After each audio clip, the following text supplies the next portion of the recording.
Assalamualaikum warahmatullahi wabarakatuh. Salam sejahtera untuk semuanya. Lukman Republik Humas Gabungan Wartawan Indonesia Kabupaten Jember menghadirkan sebuah informasi sarasehan pemberdayaan dan penguatan kapasitas Ormas yang bertajuk Perkuat Sinergitas Ormas dalam Pembangunan Menuju Jember Baru, Jember Maju.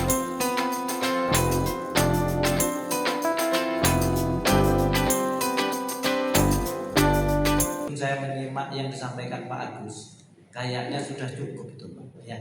Kalau itu kita tangkap semua, lalu kita laksanakan semua, insya Allah maksud tujuan terselenggaranya acara ini sudah terpenuhi. Maka mungkin izin saya hanya menambahkan saja pokok-pokoknya. Bapak Ibu sekalian,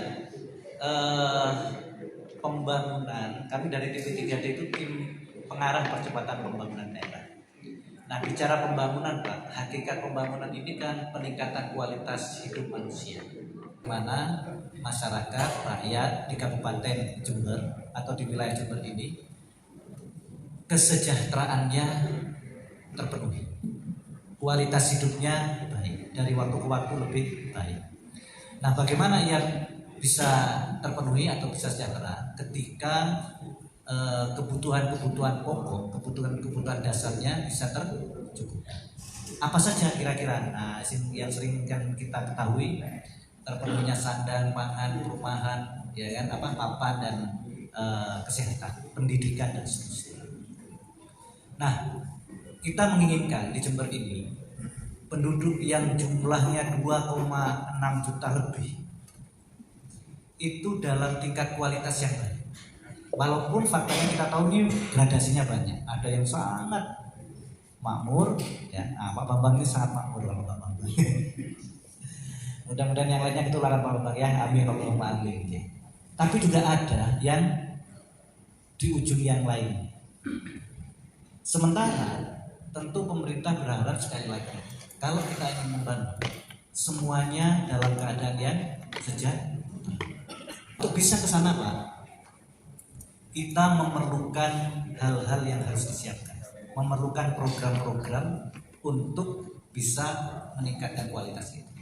Di Jember faktanya Pak, seperti yang sering kita dengar, karena juga Gus Bupati sering menyampaikan, kemiskinan kita ini termasuk top scorer, peringkatnya tinggi, angka kemiskinan absolutnya. Lalu kemudian stunting juga tinggi. Kemudian angka putus sekolahnya juga tinggi. Belum lagi yang lain-lainnya Pak. Kalau disebutkan nanti tambah kelihatan curhat bersama-sama ngenes nanti ya. Nah, hanya saja hari ini kita semua janganlah melihat ini sebagai persoalan yang tidak bisa diselesaikan. Ini bagian dari tantangan kita bersama ya, yang harus bisa kita mulai perbaiki. Dan pemerintah tidak mungkin bisa melakukan sendiri.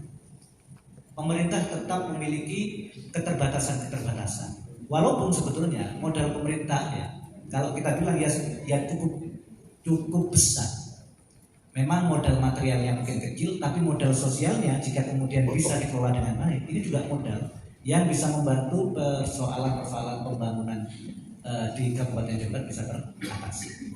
Nah, modal kita pemerintah hari ini misalnya Pak, SDM dan anggaran misalnya. Anggaran kita Pak APBD itu juga hari ini ketika untuk membangun itu belum cukup mandiri. APBD kita itu ada 4,6 juta triliun ya. Nah, dari 4,6 juta itu Pak, sumbernya yang pokok dari dua. Pertama ada transferan dari pusat, lalu dari pendapatan asli. Pendapatan asli daerah kita tidak sampai 800 miliar ya. Artinya sisanya itu kita membangun ini modalnya dari luar. Kira-kira mandiri nggak kita membangun? Belum mandiri. Dan itu tantangan kita ya. Meskipun hari ini kita membangun, tetapi sumber pembiayaan pembangunan kita ini masih lebih banyak dari luar. Artinya dibantu dari pemerintah pusat. Walaupun ya ada juga sumber dana transfer itu dari dana bagi hasil. Artinya juga ngambil dari sini juga lalu dikembalikan. Demikian informasi Lukman Republik, Humas Gabungan Wartawan Indonesia Kabupaten Jember. Sampai jumpa lagi dengan informasi yang lain. Jangan lupa dulur-dulur like, comment, dan subscribe. Matur nuwun. Assalamualaikum warahmatullahi wabarakatuh. Salam sejahtera untuk semuanya.